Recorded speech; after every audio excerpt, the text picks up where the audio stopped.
different countries, of course, Denmark and Norway. And that's very encouraging in terms of your support and your activities.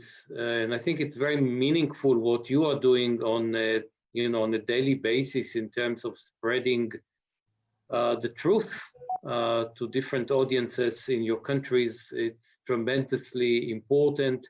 I think it really adds a lot to what we do as an embassy.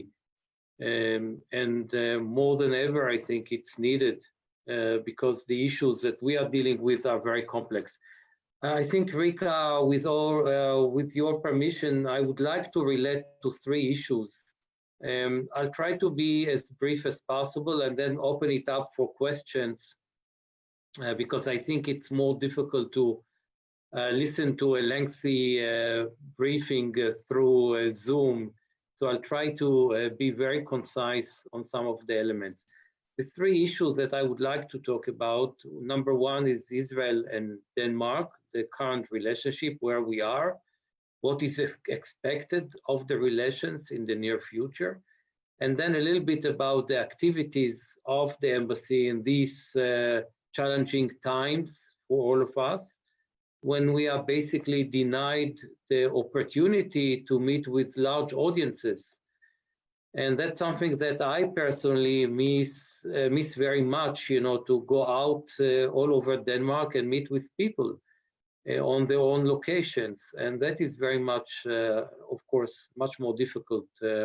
This personal touch is so crucial to our work, but, this is the reality. And the third issue, I'll try to touch a little bit upon the corona situation in the Middle East, in our region, and the implications for Israel, especially in terms of opportunities, because there are, of course, also some challenges. So I'll start with the first issue of Israel and Denmark. I think the relationship are really progressing in a very nice way. That, of course, was the situation before the corona. It continues to be that during the corona, and that would be the case also for the long run. And I'll try to explain why I'm so optimistic in that regard. But first, let me just, very briefly, in terms of meetings, in terms of high-level visits, in terms of resumptions of important dialogue on defense, on security, on cybersecurity, I think before the corona, we have achieved really couple of, I would say, breakthroughs in terms of the relationship. We were really in a higher level of the dialogue between our 2 countries, Denmark and Israel. And of course, there are the symbolic elements of the relationship.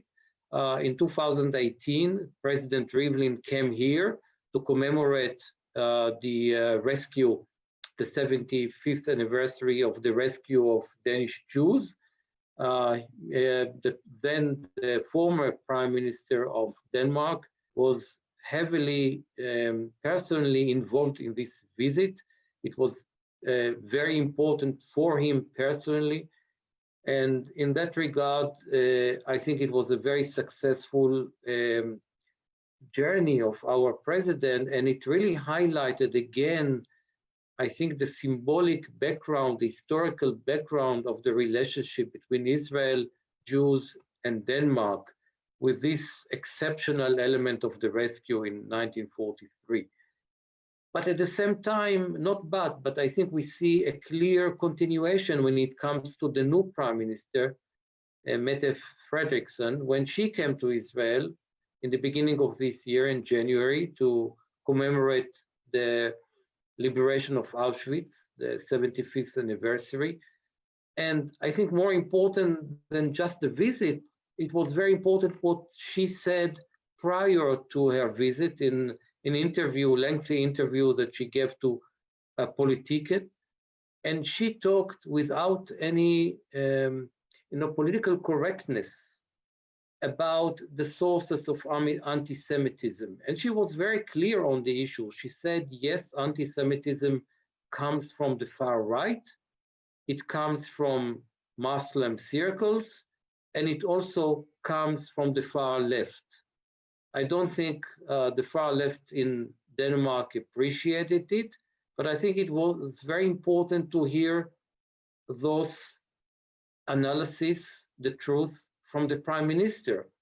And she is with a very strong conviction about this issue, about the need to fight anti-Semitism. And there is now within the government an action plan which is developed to deal with certain aspects of this issue. So I'm talking about this aspect, the emotional, historical, but at the same time, we have had a lot of developments on other issues. Denmark sees Israel as a model. When it comes to the ecosystem of cybersecurity, Denmark would like to produce more or less the same ecosystem. Of course, you cannot exactly copy everything, but I think they very like the Israeli system, which is not just the issue of the companies that are very successful in the Israeli or in the international scene, but also the education through high school and then through the military to train people already at the level of high school. So you have enough people both for the military needs, the security needs, but also later on at the level of companies, at the level of protecting especially critical infrastructure. So you have to have a mass of people that can have the expertise on that issue. And I think Denmark really liked the Israeli model in that regard. So that is one issue. Another tremendously important issue is the issue of digital health, which before the corona developed very nicely, sometimes directly between Israeli hospitals and Danish hospitals, especially the element of innovation within the hospitals, which you find in the Sheba hospital in the Tel Aviv area, but also in the north, in the Haifa town area. And that's something else that Danish ministers and hospitals like very much, to bring into the hospitals the companies and create an environment which produces better health services, especially digital ones. And I think that has been very much manifested during the corona, because you need a different type of health services, all the way from quick diagnosis, all the way to treatment from far away, and so on and so forth. So Israel is really in the forefront of these issues, and I think on that issue there is a lot of cooperation. The third issue that I would mention is the issue that has to do with climate change. And you know, this is a big issue in Denmark. It's a big priority of the current government. And there is a lot of cooperation between Israel and Denmark. One of the issues is food tech. We need to produce differently the food that we eat, because it has huge impact on the environment. And there is a lot of good companies in Israel that are working on exactly on that issue. So, you know, just to give you a couple of examples of the relationship which are developing, and some of it is absolutely crucial for Corona time, especially when countries like Denmark, like Israel, do not want to rely in terms of production of essential commodities on China. So you would like to produce some of it nearby in the European sphere, in Israel, and then share in times of crisis. And no country can produce everything, but you want to have it nearby so you can share very quickly what is needed in terms of the equipment, in terms of technologies, and so on. But in order to have it in the right prices, you have to bring into the fore, you have to bring much more automation, robotics, and so on. And that is something that both Israel and Denmark are working on. So all I said, or the things that I've mentioned, have to do, of course, with the time prior to the corona, but they've become even more relevant during the time of corona and future crises, if we have them, and we have to be better prepared, of course. And of course, there is also the issue of vaccination, because as you know, Israel is among a couple of countries or companies that also working on vaccine for the COVID-19, but not only on COVID-19, there is a strategic Israeli decision to develop facilities for developing vaccine for future crises, because you want to produce it as quickly as possible and to provide it to your population and of course to your neighbors as well. So we are going to work also on the element of vaccination. That is a long-term project in Israel with investments from the outside. And that is another area for cooperation, for future cooperation between Israel and Denmark. So I think I'll stop here in terms of Israel and Denmark, and of course I can elaborate later, when you have questions.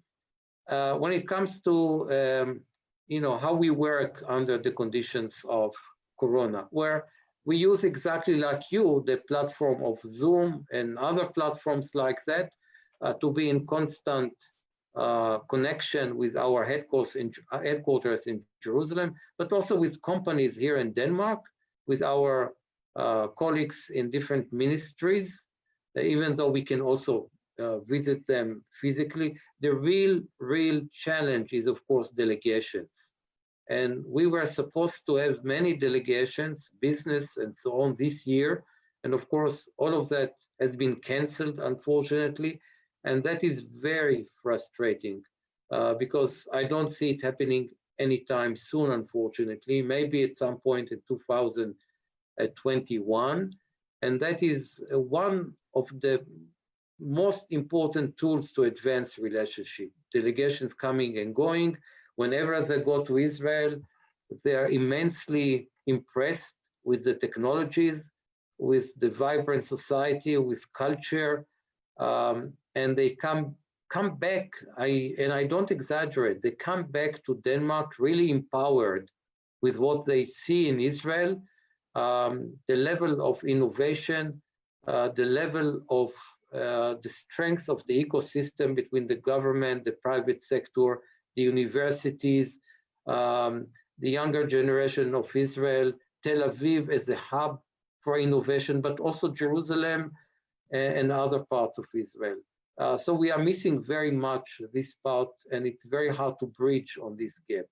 But we are thinking on all kinds of ideas, including when it comes to culture, how to bring Israeli culture to Denmark with all the difficulties. And we are thinking about this challenge, I would say, almost every day, trying to find a better solution.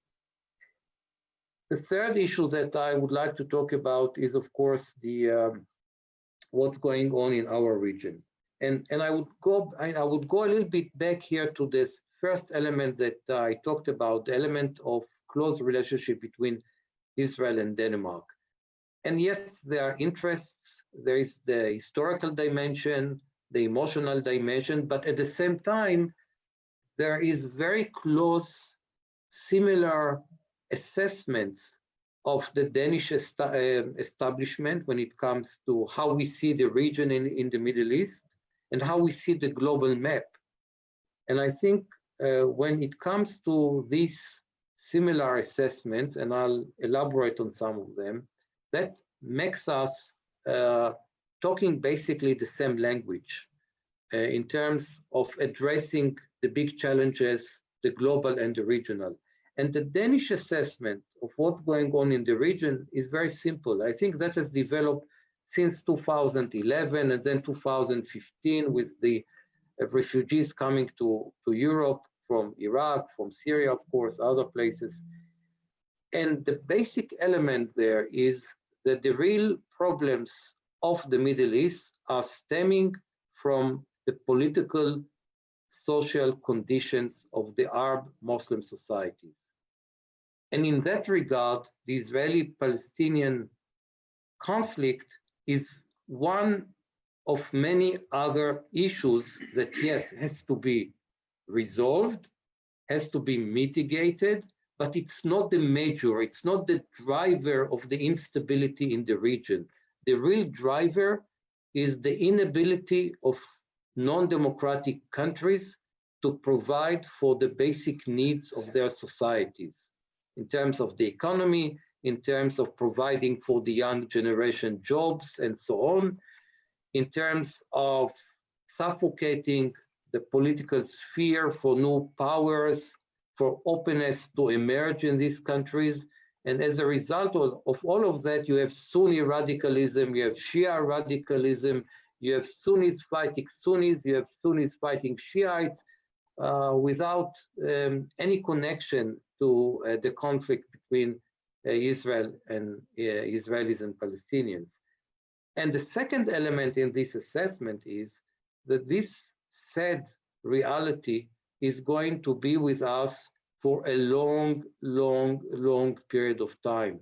Nobody here in Denmark, of course, in the establishment, defense, foreign relations establishment, predict any improvement of that anytime soon, because that has to be with, deeply rooted elements of culture, of non-existent democracy, of no pluralism, no political parties. So you don't have the basic elements of democracy. And therefore, they are pretty pessimistic in terms of what's going on in the region. And basically, if you compare some of the economic data of the Middle East before what was called the Arab Spring, the revolution in Tunisia, in Egypt, and other places, basically the situation is even worse than was previous before 2011. So that's how sad the situation is. And I think we also in Israel tend to see the situation more or less the same. It's a long-term challenge for us and for the people outside the Middle East who are heavily affected. And as you know, the two crucial issues for Denmark, especially since 2015, are the terrorism, especially Sunni terrorism, ISIS, and also the issue of refugees, migration, not just from the Middle East, but also, of course, from Africa, from Mali, where you have Danish troops and civilian investments. But the basic motivation for that is to create better conditions so people would not be compelled to come to Europe and create difficult challenges for the countries that should absorb them. And therefore, the two main issues, as I mentioned, are the issues of terrorism and the issue of migration. And on those two issues, Israel is perceived as a country that can contribute to stabilization. And why so? Terrorism, it's obvious. Israel is fighting terrorism many years, has a lot of experience, including against ISIS on our border in Syria and also in Egypt. And Israel provides very important pieces of intelligence to European countries. There has been 30, 40 cases of major cases of attacks by Sunni radicals connected to ISIS that were prevented because Israel supplied the right information, the right intelligence on these issues.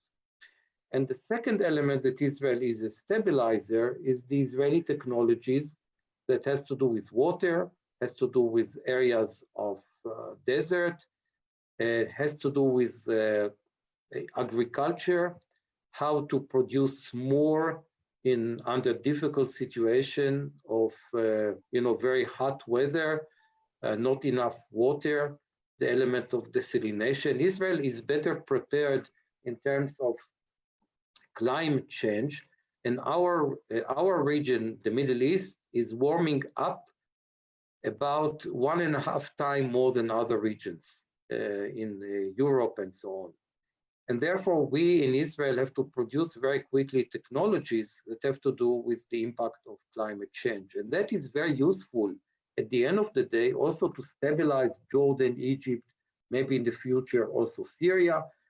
And that would help in the issue also of migration. People should have better conditions with these developments of water, agriculture, and they would not be compelled to migrate, to seek refuge in Europe. So Israel, in that regard, is a security stabilizer, but also as stabilizers when it comes to the impact of climate change. And those two issues are terribly important for Denmark, and therefore we will see more and more cooperation on those issues. And by the way, we also seen by our partners in the region as a source of stability, an anchor of stability. And I think this is a crucial issue. They see it because of our capabilities, technological military intelligence. They see it also because they are very much concerned that the Americans would reduce their military presence in the Middle East. So they have to rely on regional powers. And Israel is a reliable, very reliable partner, because Israel is ready to take the risks as the military force is ready to use and protect itself when it's necessary. And therefore, the developments that you see right now with UAE, the Emirates, the agreements with them, has to do with this element. Countries in the region would like to improve their situation. They look around and they see Israel as a fundamental, positive, contributing element to their security and well-being. It's very simple, but they have the right reading of the situation. And therefore, they don't want any longer to allow the Palestinians to have the veto power on a vital interest for them and their populations.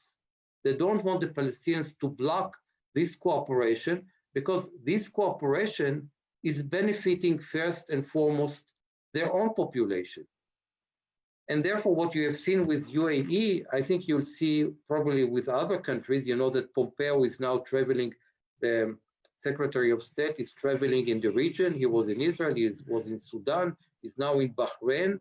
He's going to be also in UAE. There is an Israeli delegation with the Americans visiting UAE next week to obviously to conclude the agreement between our two countries, which is going to be a comprehensive agreement, which is going to deal with issues of security and, of course, issues of technologies and so on and so forth.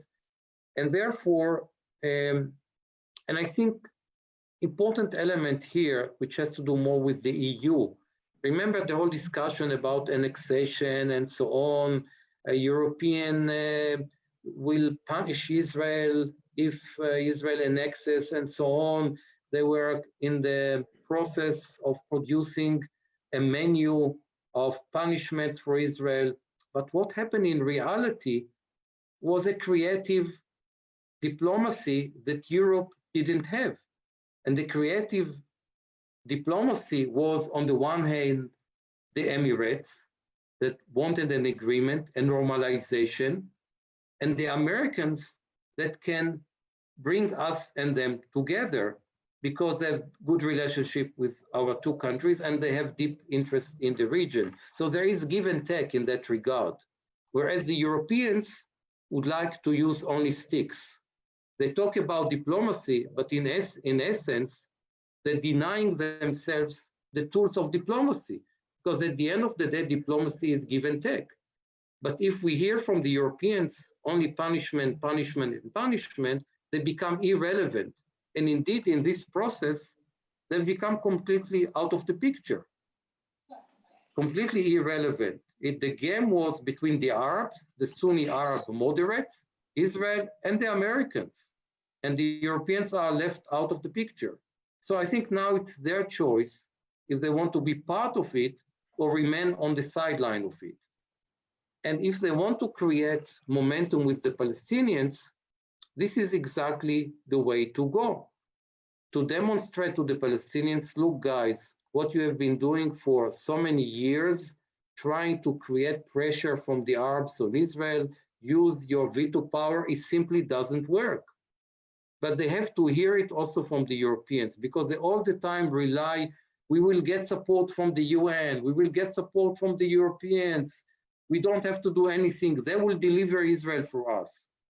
The only ones that can deliver Israel in a way of diplomacy is the Americans and the Sunni Arabs, because they use the elements of give and take, and a real diplomacy, not diplomacy of empty rhetoric, of another resolution here, another resolution there, which is meaningless.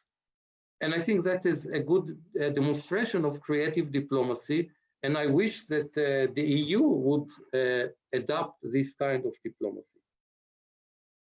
So that is in a nutshell on that issue. I would just a little bit elaborate on the situation of Corona in the Middle East. You know that some of the countries are very hard hit, especially Iran, but economically also Iraq and Lebanon. I don't have to elaborate much more about Lebanon.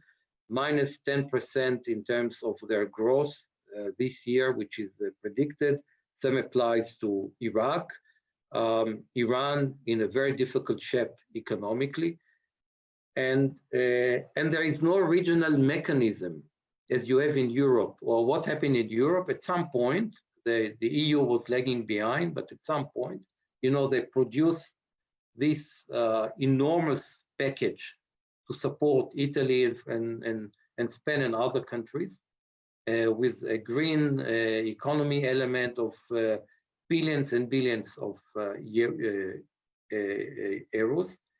Whereas you don't have that mechanism in the Middle East. You have the Arab League, but it's an empty organization, which is good in producing hot rhetoric, but is very weak on collaboration. So as a result of it, Israel will work with partners in the region without a regional mechanism, bearing in mind that they went into the Corona situation with a very difficult and sad reality, and the Corona even makes it worse in terms of the situation on the ground, in terms of their economies, in terms of the, you know, the level of service that you can get from hospitals. Unemployment is going to grow. The oil prices are down, so they have much less income. So there are a lot of elements. The issue of climate change, for example, is going to hit hard. That is going to be the third element after the Corona. Think about the new routes, the new venues in the Arctic, which are going to open. And that will be somewhat at the expense of the Suez Canal. So less money is going to go to Egypt, to the Egyptian economy. So in that regard, you have the Arab Spring in its consequences, you have the Corona crisis, and then you have the climate change. So you need a huge transformation in the Middle East. Obviously, you have to bring a lot of money from the outside, you know, American, EU money to the extent that they are ready. But we have the right technologies for these countries. We can do better cooperation, not just with the Emirates. We have been doing it already with Egypt and Jordan, and we can do much more on issues of course, one of the big issues in the Middle East is that they are importing most of the food, the grains. All of it is important. They are heavily dependent when it comes to food on outside sources. But we have the technologies, even under difficult climate conditions, to increase production. So we did it in Egypt. I served in Egypt. We did it along the long way from Egypt to the coast, the Mediterranean, with new Israeli technologies. They were producing melons and fruits and what have you. And you can do it big scale also in other countries. So the Israeli technologies have even more relevant than ever to our neighbors in the region. And I think, you know, slowly by slowly, little by little, they would understand, not just in the Gulf, that Israel is a source, not just that it's nice to have it, but it's vital for their own security. Because if you don't have enough food, then you'll have another uprising and another uprising. So it's an issue of security of the regimes and the population. And they will turn to different places, but they also come to us when it comes to these technologies. So what basically I see for the longer run, and that is I think the promising element, we'll see more cooperation in spite of certain conflicts. between us and some of our neighbors, because that's the only way to survive in the Middle East, and that is going to become even more crucial than it is right now. I think I'll stop here, and if you want, I'll be more than happy, of course, to answer questions. Thank you very much, Mr. Ambassador, for your very interesting points. I hope that some of you have some questions to the ambassador, because I think you bring up some points here that we don't hear on a daily basis.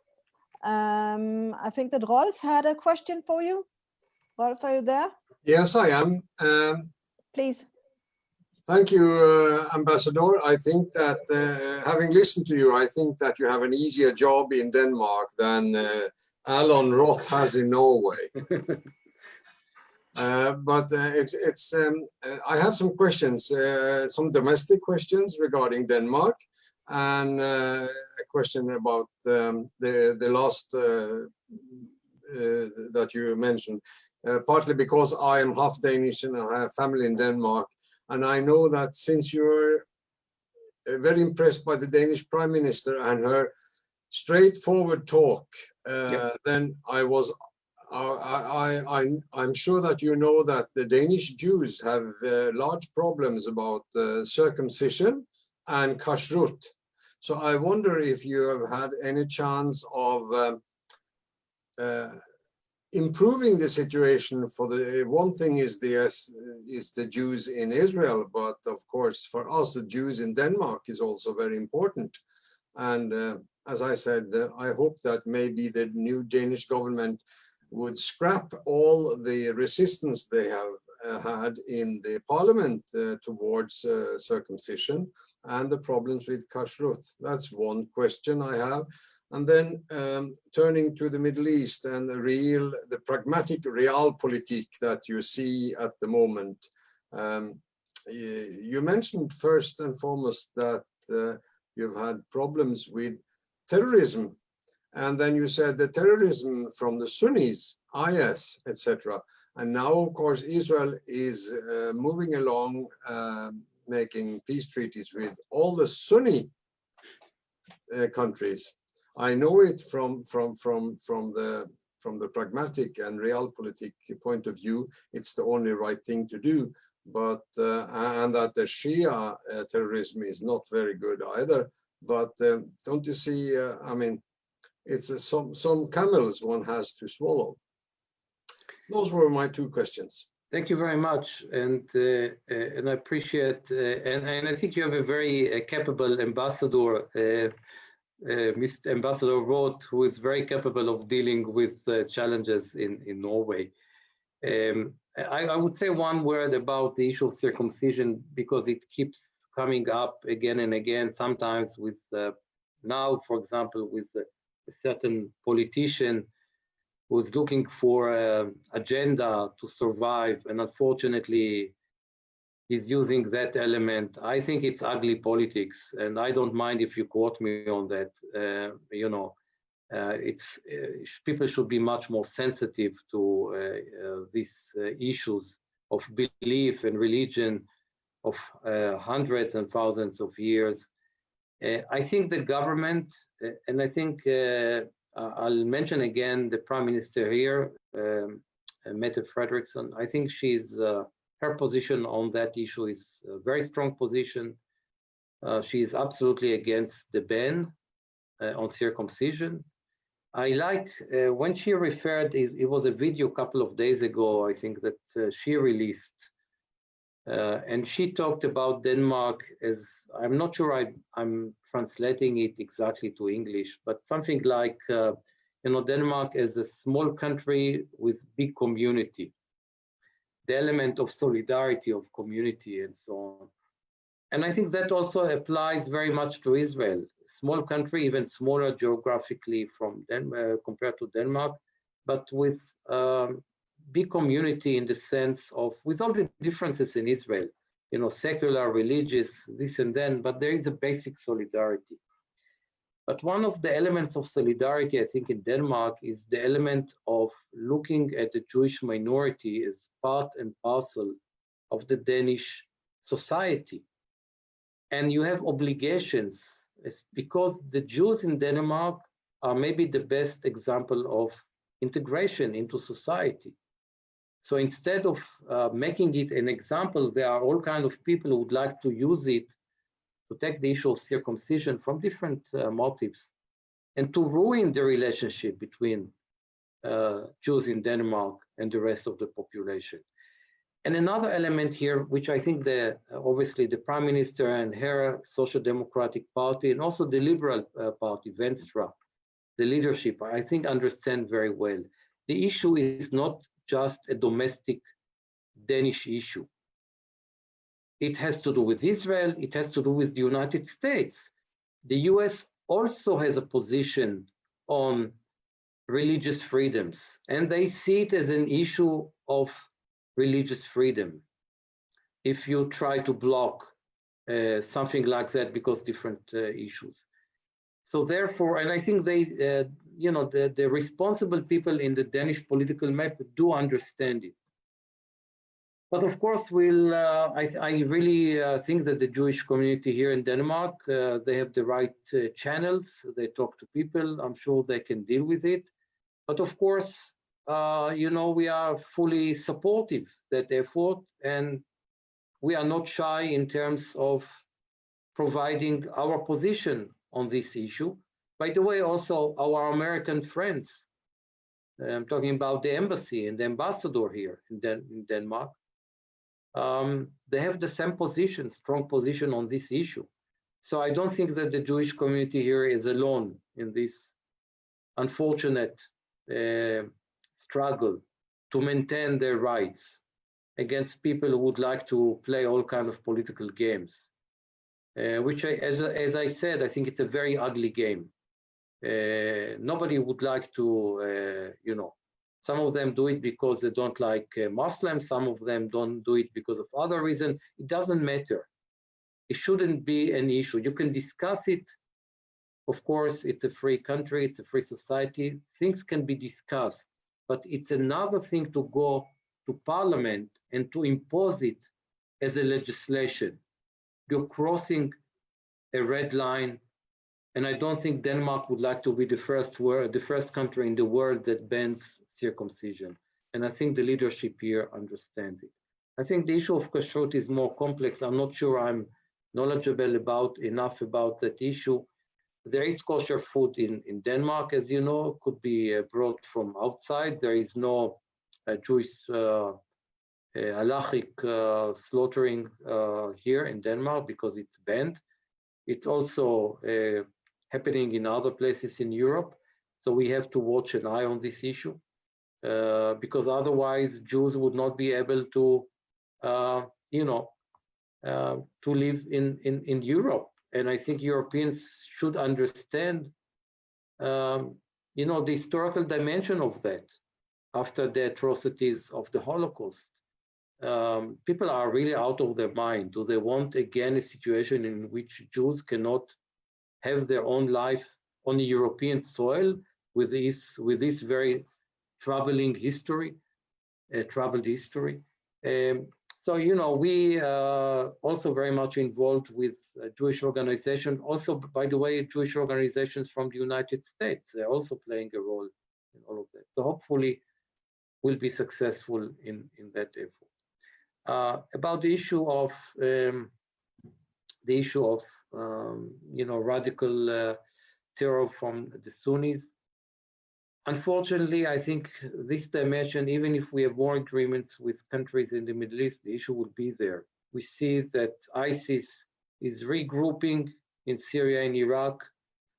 They're taking advantage of the non-stable situation there, the difficulties of the weakness of the regimes, the ongoing conflicts, the involvement of Russians and Iranians and so on.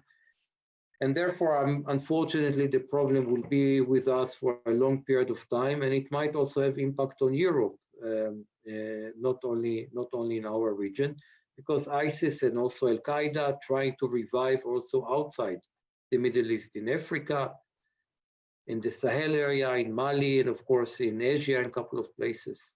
So it's really a global issue. And we will do our best in terms of contributing to that.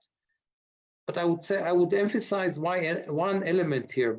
I don't think a lot of people talk about it. What the Iranians are doing in the region in terms of their destructive agenda, in terms of supporting their proxies all the way from Yemen, Syria, Lebanon, other places, that basically radicalizes the Sunnis. And that is one of the reasons that you have ISIS, because for some of the Sunnis, this is the answer to the Shiite radicalism and to the Shia agenda, to the Iranian agenda to be the dominant force, the Shiite dominant force, not just in Iran, but all over the Middle East.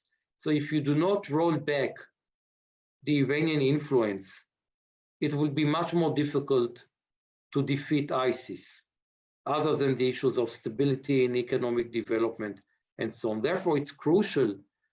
And here again, I'm very frustrated, and I think a lot of us in Israel, that the American pushing forward in terms of extending the weapon embargo on Iran, whereas the Europeans are basically at the Security Council supporting the position of China and Russia, ironically, because they want to preserve the nuclear agreement.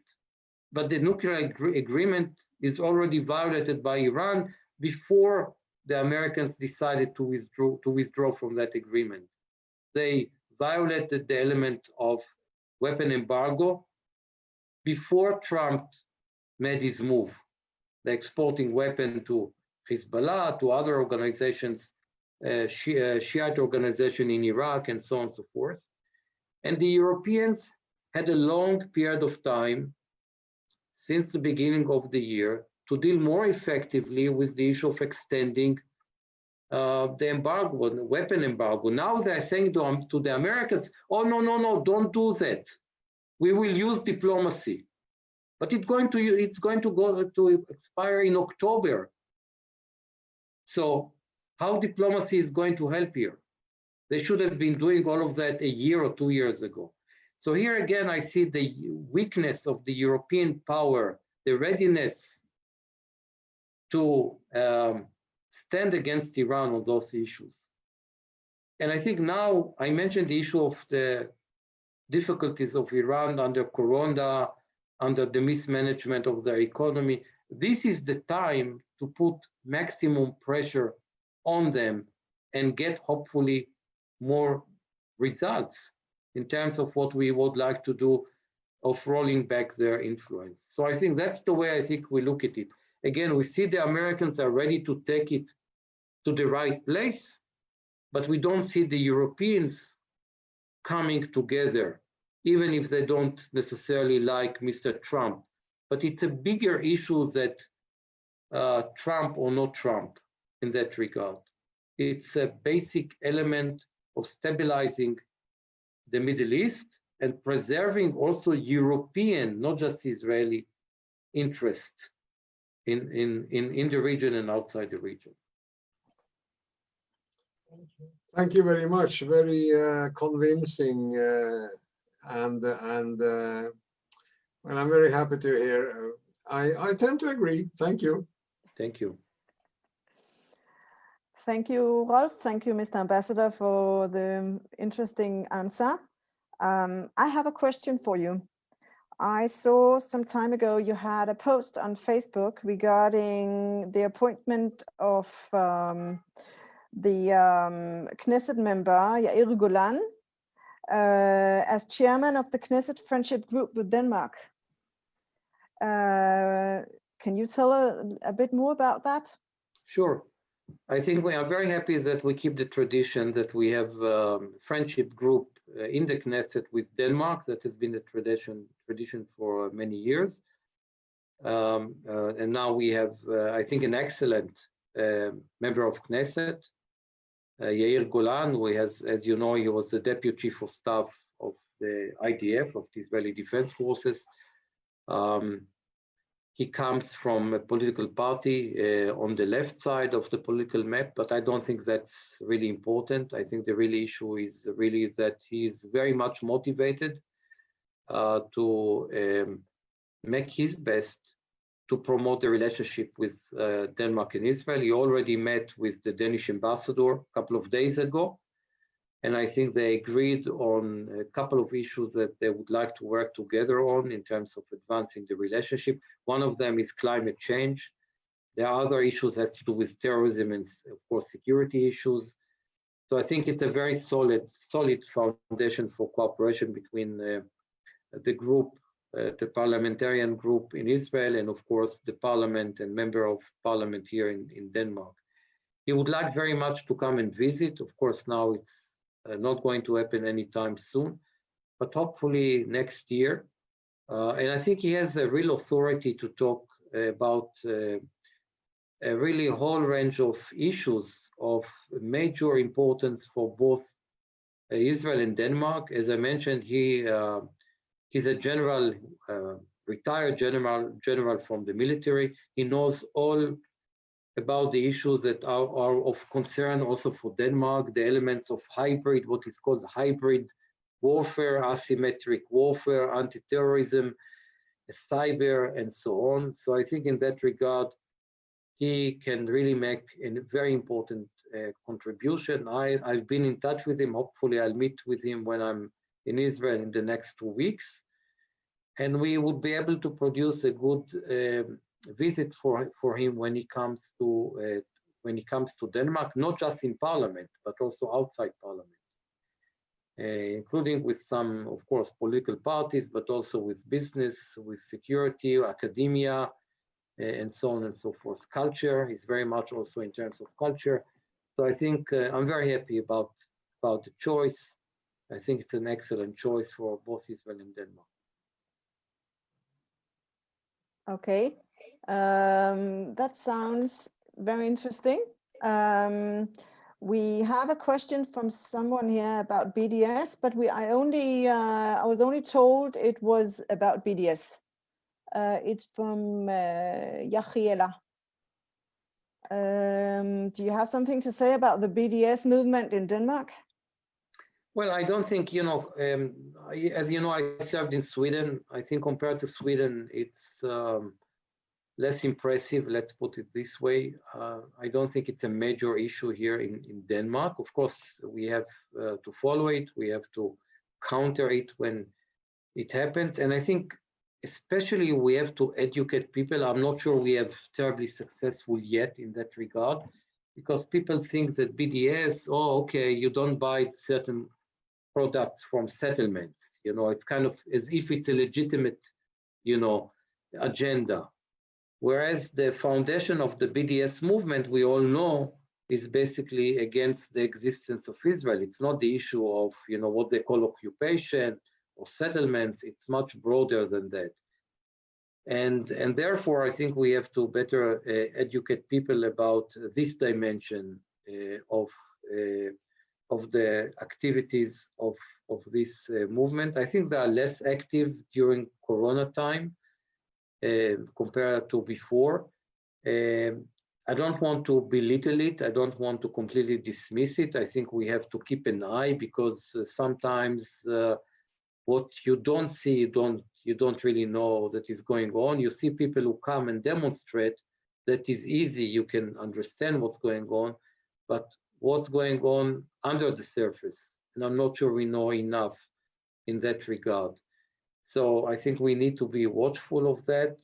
We need to do whatever we need to do, and we have to do as an embassy. I think we probably have to do to better educate people on the issue of BDS and the negative, destructive agenda, which at the end of the day is going only to harm the Palestinians, not Israel, because the impact of that on Israel is not very impressive at all. The impact is more radicalization among Palestinians and their supporters abroad, who simply don't tell them the truth, that they have to compromise, they have to come to the negotiating table, and BDS and boycott would lead them to nowhere. And I think we need to do probably a better job in that regard. Thank you very much. I have a question. You talked before about the collaboration, the cooperation between Denmark and Israel on various issues, like, for instance, climate change, which is very important, and it's a big issue both here and in Israel. Do you have some examples about this cooperation, both in climate change, but also, for instance, when it comes to the health system? Yeah. On the health system, we already have an agreement between Sheba Hospital and the hospital in the north of Zealand, and we might have another agreement with the hospital in Aarhus. I think they are very impressed with what's going on in Israel in that regard. There have been a lot of delegations coming and going on health, digital health. But by the way, that is connected to the big issue, of course, of big data and artificial intelligence, because you need much more powerful tools in terms of the ability to analyze, a lot of data and conclude and make best use out of it. So it's all concluded to that area. And Israel is very strong also on artificial intelligence and big data. So it's not just the element of digital health per se, it's much broader than that. And so there is more cooperation. There have been a couple of delegations visiting Israel from the business community. We were supposed to have a big visit, very important visit from DI, the organization of the industrialists in Israel, on the issues of cyber and digital health. So it's a very prominent element in terms of the cooperation going on between the two countries. And I think the corona would just accelerate all of that because we need much more of that. So this is very promising. As I mentioned before, whenever we have a delegation like that coming to Israel, they are very much impressed with the number and quality of startups in Israel dealing with these issues. Really a proliferation of these very smart apps. By the way, now you could see it with the ability some Israeli technologies to test very quickly corona, to provide the outcome very quickly in a couple of, half a minute, a minute. Of course, that's very important. So some of these technologies are already deployed in American hospitals and so on. So there is a huge future for this industry and for the Israeli economy in general in that regard. On the climate issue, we have growing cooperation on food tech. Israeli companies have come here to different conferences. Unfortunately, there is one was supposed to be in September in Aarhus, but the Israeli companies would not come, unfortunately. There is a huge interest by the Innovation Center, which I have not mentioned, because Denmark sees Israel as a source of innovation, of out-of-the-box thinking. They opened in Tel Aviv a couple of years ago, Innovation Center. They have all over the world only, I think, 8 of them. And Israel was number 6 or 7. And that is one of their best enterprises out of these 8 facilities. Because they find really what they would like to see, what they need in terms of Danish interest. They really find it in Tel Aviv, somewhat also in Jerusalem, and also when it comes to food tech, also in the Upper Galilee. So this cooperation is really growing because our two countries are really investing a lot in that. And I think that would grow because of the importance of that agenda, of this agenda here in Denmark, and the growing understanding in Israel, even though we are lagging behind in terms of the priorities attached to climate change, but it's also growing in Israel. And I think you'll see more of that, and more Israeli companies would understand that there is a huge market for them, not just in the United States and other places, but also in Denmark. So I'll see, I think it's a very promising development ahead of us.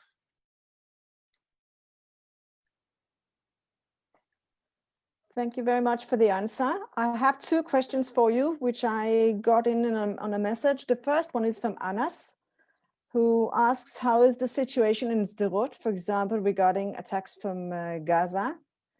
And the next question is from Eshel. How do you plan to influence the public opinion in Denmark in favor of Israel? Thank you very much. Anas, about your question about Sderot, unfortunately, I don't think we have a fundamental change in that regard. Whenever Hamas is under pressure and squeezed because of the situation in Gaza, their inability to compromise and to provide for their own population, what they do, it's like a mafia regime. They fire rockets on Sderot and other Israeli communities in order to get money from Qatar or other sources. It's really like a mafia regime. So we also put pressure on them. I don't think at that point there is a fundamental, fundamental solution for that. That's a bit of a sad analysis. I realize that, but at the same time, when you look at the south, not just the road, all the communities around the road in the area of Gaza and 20, 30, 40 kilometers from Gaza, you basically see that the communities are growing. You see more people with all the difficulties would like to have their future in this area. It's a beautiful area.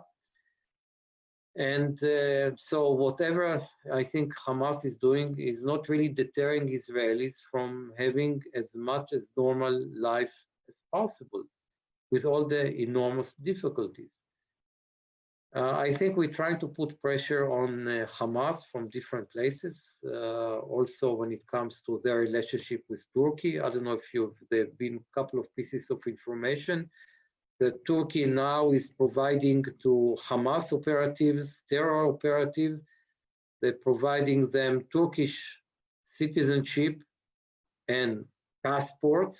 So theoretically, they can move around and pop up in a European capital. So there's still a lot to do when it comes to Hamas and putting more pressure on them in that regard. But I think at the end of the day, the sad reality is that their population is paying, the Palestinian population is Gaza, is paying a very heavy price for the radical positions and the unwillingness of the regime of Gaza to compromise and to give up on this ugly dream of destroying Israel. I think at some point they will come to their senses that that's not the way to go about solving the issue. And people would be ready to invest in Gaza. People would, not just Israel, but also other countries, if there will be a different approach by the regime of Gaza. I think that's the sad reality right now. And the second question, I'm sorry, Eshel, about Denmark. I'm not sure I remember exactly what was the question about. The embassy, yes. I think we, before the corona, we used to really go almost all over, of course, Denmark, meeting people, different communities, mayors, trying to identify the young leadership that might emerge at some point and be at the level of the national leadership, really invest in the younger political leadership of Denmark. A couple of them, the young leadership of the Social Democratic Party and other parties, visited Israel with the help of our friends in Denmark. I think this is crucial to have these visits in Israel because people are always surprised. They tell us when they come back, it's completely different compared to what we see on TV or what we read and so on. So there is no substitute to this visit. So I think for us, it's crucial to invest in the younger generation, the young politicians who at some point become member of parliament, ministers, and even ministers, and even prime minister at some point. It's absolutely crucial. What we would trying to do to a little bit compensate for that, to be more active on social media. It's not a perfect solution, but it allows us, we hope, to reach to more audiences. But again, there is no substitute to really getting out of your office, meeting with people, talking to them, convince them to come to Israel, to brief them on Israel, to meet with them after they visited Israel, to do the follow-up, to have more cooperation on innovation, on trade, on economy, to have more cooperation on security, to have more people involved in the ecosystems of Israel, all the way from cyber to development of some of the issues that we mentioned before, that climate change, health, digital health. I think that really makes the change. The more you have cooperation, the more you have this fabric of relationship, people understand the real value of Israel for them, and they better understand, which is somewhat difficult, to the very unique situation of Israel in a really crazy area of the world, which is not going to get any better anytime soon. Not enough people, I think, have enough appreciation of how Israel has managed, A, to remain democratic under these circumstances, and B, to be prosperous and successful, which is really outstanding in light of what's going on in our region. So, we need to do more of that. Thank you very much, Mr. Ambassador. I'm sorry to say that we're out of time, even though it's very interesting to hear what you have to say. I would like to thank you again for being with us. It was a great honor, and I think we learned a lot of it. I would like to wish you Shana Tova Umetuka, Ubriut Shlema Lekulam, which means that I wish you a happy new year with lots of health and a sweet year. It's going to be New Year, the Jewish New Year next month, and we wish you all a very good journey to Israel on Friday. I will just conclude in Danish to the participants. Thank you again, Mr. Ambassador. Great honor. Jeg vil gerne sige tak til jer alle sammen. Og vi må også si fra neste møte. Hvad siger du? Vi har også et møte på Zoom igjen snart. Rigtigt. Der er et Zoom-møde med Efraim Inbar den 9. september, og der vil det handle om Erdogan. Det han kommer til at tale om, det er Erdogans ambitioner. Skal vi prøve at se, hvad der var der stod her? Erdogans ambitioner fra Middelhavet til Golfen, som I også kan se på skærmen, kan jeg se. Så det bliver også klokken 6. Det er også en onsdag, og vi håber selvfølgelig, at I vil deltage. Og jeg skal lige sige, at der er både link til Zoom, som I kan klikke på i begivenheden. Der er også et link til, hvis det er, man har brug for hjælp til at komme ind på Zoom. Så kan man læse derinde, hvordan man gør det. Så jeg vil bare gerne sige rigtig mange tak til jer alle sammen. Og først og fremmest, thank you very much for Mr. Ambassador of Israel in Denmark for nearly 3 years now. It was a pleasure having you with us. Tak til jer alle sammen. Tak fordi I så med. Og vi ses næste gang, vi har et Zoom-møde. Hej. Thank you. Shana Tova. Shana Tova.